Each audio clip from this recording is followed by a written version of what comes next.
యెహెజ్కేలు గ్రంథం 16వ అధ్యాయము 15 అయితే నీ సౌందర్యమును నీవు ఆధారము చేసుకొని నీకు కీర్తి వచ్చినందున నీవు వేశ్యవై దారిని పోవు ప్రతివాంతో బహుగా వ్యభిచరించి వచ్చితివి, పిలిచిన వారితో నీవు పోతివి.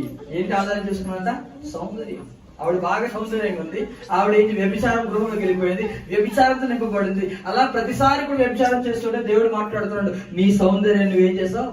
ఆధారం చేసుకుని వ్యభిచారం. అదే కదా. ఇప్పుడు ఒక్క వ్యక్తిని, ఇప్పుడు యేసుప్రభు ఒక మాట అన్నారు, ఒక స్త్రీని మోహపు చూపుతో చూసే ప్రతి వాడును అప్పుడే తమ హృదయంలో వ్యభిచారం చేసిన వాడంట.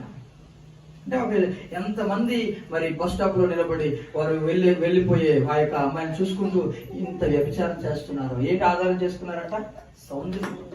ఇంకా అదే కాదు, జ్ఞానాన్ని కూడా 1 కొరింథీ పత్రిక 2వ అధ్యాయం 4వ వచనము, మీ విశ్వాసము మనుషుల జ్ఞానమును ఆధారం చేసుకోవడానికి వీలేదు.